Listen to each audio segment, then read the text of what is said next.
Je fais le plein de ma Volkswagen Golf, 68 €. Je regarde et je pense, c'est de la folie.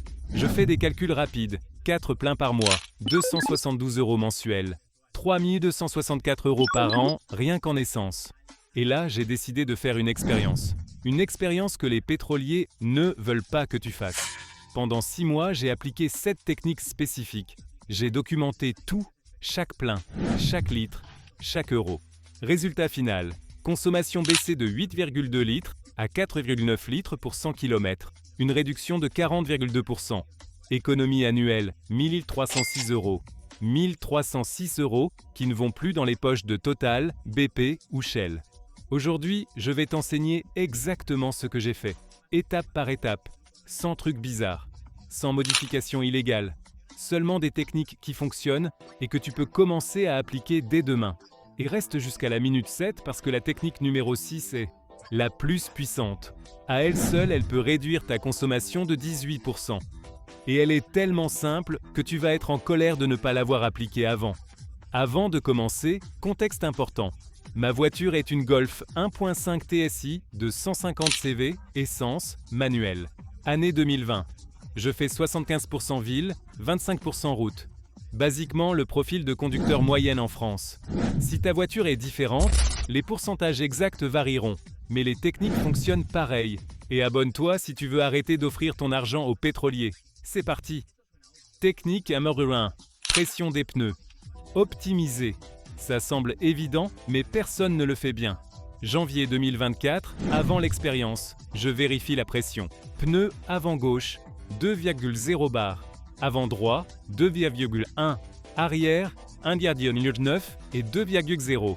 Le manuel de la voiture recommande 2,3 bars à l'avant, 2,1 à l'arrière. Je roule depuis des mois avec une pression basse. Et ce n'est pas un peu bas. C'est 13% de moins que recommandé. Voici la science. Chaque 0,1 bar en dessous augmente la résistance au roulement de 1,5%. Mes pneus avaient 0,3 bar de moins. Ça fait 4,5% de consommation en plus pour rien. Ce que j'ai fait, acheter un manomètre digital professionnel, 19 € sur Amazon. Précision de 0,01 bar, monter la pression à 2,5 bars à l'avant, 2,3 à l'arrière. Oui, 0,2 bar de plus que recommandé. Vérification hebdomadaire. Chaque lundi matin, moteur froid, je vérifie et j'ajuste. Résultat premières 2 semaines, consommation baissée de 8,2 à 7,7 litres. Réduction de 6,1% seulement avec ça. Conduite un peu plus dure, oui, un peu, mais imperceptible en ville.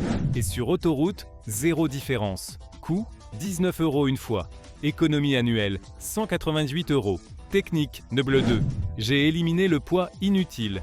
J'ai ouvert le coffre. Voici ce que j'ai trouvé. Chaise de plage, 4 kg. Boîte à outils complète, 12 kg. Roue de secours, 18 kg. La voiture a un kit anti-crevaison. Sac de sport avec vêtements, 6 kg. Bouteille d'eau vide, câble, déchets, 5 kg. Total, 45 kg de merde que je traîne depuis des mois sans raison. La physique est brutale. Chaque 50 kg néo supplémentaires augmente la consommation de 2% en ville, 1% sur autoroute. Ce que j'ai fait, sorti tout sauf. Triangle, obligatoire. Gilet, obligatoire. Kit anti-crevaison. Trousse de secours basique. Poids éliminé, 41 kg. J'ai aussi vérifié l'intérieur. Sorti les tapis arrière que je n'utilise jamais, 2 kg. Livre de la banquette arrière, 3 kg. Parapluie, oublié, 0,5 kg. Total nettoyage, 46,5 kg en moins. Résultat, consommation baissée de 7,7 à 7,4 litres. Réduction supplémentaire de 3,9%.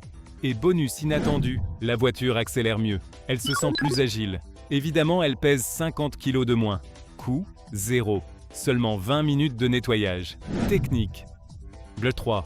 J'ai changé radicalement ma façon d'accélérer. C'est celle qui m'a coûté le plus, parce qu'elle nécessite de changer des habitudes. De 15 ans. Avant, je sors du feu, j'accélère fort, jusqu'à 3000-3500 trmin, je change de vitesse. Style de conduite, normal. Le problème, entre 3000-4000 trmin, le moteur consomme beaucoup d'essence pour générer de la puissance. Ratio d'efficacité catastrophique. Ce que j'ai fait, règle stricte. Ne jamais dépasser 2200 trémines en ville, jamais. Je sors du feu doucement, j'accélère jusqu'à 2000 trémines. Je passe en seconde, j'accélère jusqu'à 2200 trémines. Je passe en troisième. Sur autoroute, je passe en sixième le plus tôt possible. À 90 km/h, je suis déjà en sixième. Moteur à 1800 trémines. Les premiers jours, c'était frustrant. Tout le monde me doublait, on me klaxonnait. Je pensais, j'ai l'air d'un vieux. Mais après 2 semaines, c'est devenu naturel. Et les chiffres ne mentent que pas. Résultat, consommation baissée de 7,4 à 6,1 litres. Réduction brutale de 17,6%. Cette seule technique m'économise 573 € par an. 573. Technique 4. Anticipation et utilisation du frein moteur. Les freins sont l'ennemi de l'efficacité. Chaque fois que tu freines, tu détruis l'énergie cinétique qu'il a coûté de l'essence à créer. Ce que j'ai fait, je regarde 200-300 mètres devant constamment. Je vois un feu rouge. Je lève le pied de l'accélérateur immédiatement. Je laisse la voiture décélérer toute seule. J'arrive au feu à 15-20 km/h sans avoir touché le frein. S'il passe au vert avant, je continue sans freiner. Trafic lent devant, je lève le pied, je décélère graduellement. Distance de sécurité large, rond-point ou virage devant. Je décélère avant, j'entre à vitesse constante basse, je sors en accélérant doucement. La clé, l'ordinateur de la voiture affiche consommation 0,0 L 100 km quand tu décélères pied levé. Tu avances sans consommer d'essence. Magie pure. Première semaine, j'ai enregistré combien de temps je passais en consommation 0,0. Avant, 8% du temps de conduite. Après, 31% du temps de conduite. Résultat, consommation baissée de 6,1 à 5,6 litres. Réduction de 8,2%. Bonus, plaquette de frein.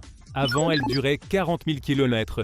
Maintenant, j'ai 68 000 km et elles ont encore 50% de vie. Économie supplémentaire, 220 € en plaquette. Technique, 5. J'évite la ville aux heures de pointe. Ça semble impossible pour beaucoup de gens, mais si tu as un peu de flexibilité, c'est de l'or. J'ai calculé ma consommation par tranche horaire. 800, 9h30, heure de pointe. 11,2 litres, 100 kg. Brutal, 10h, 16h, fluide. 6,8 litres, 100 kg. 18h, 20 heure de pointe. 10,4 litres, 100 kg. Après 20h30, fluide. 6,5 litres, 100 kg. La différence entre pointe et hors pointe, 70% de consommation en plus.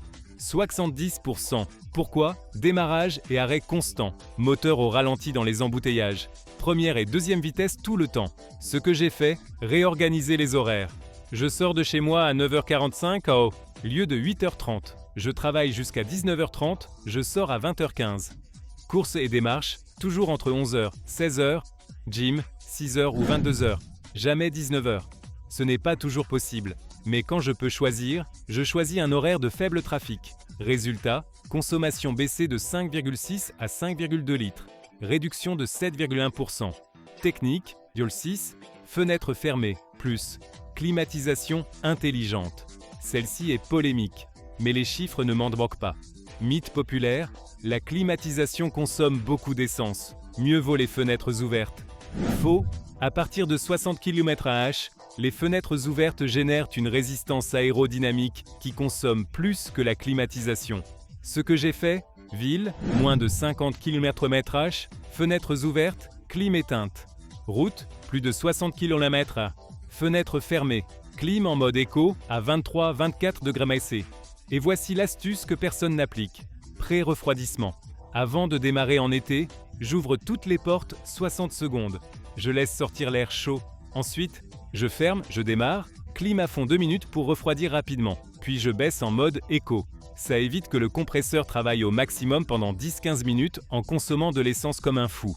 Aussi, je ne mets jamais la clim à 18-19 degrés C. Ça fait que le compresseur travaille à 100% constamment. 23-24 degrés C suffit. Le compresseur travaille 40% du temps, pas 100%. Résultat, consommation baissée de 5,2 à 4,9 litres. Réduction de 5,8%. Technique, 7. Planification d'itinéraire. Obsessionnel. Google Maps a des options que personne n'utilise. Ce que j'ai fait, je compare toujours 3 itinéraires avant de partir. Itinéraire le plus rapide, itinéraire avec moins de trafic, itinéraire le plus direct, et voici le secret. L'itinéraire, le plus rapide, n'est pas toujours le plus efficace en carburant. Exemple réel, Itinéraire A, 8,2 km 18 minutes, 14 feux, trafic modéré. Consommation 7,1 L 100 km.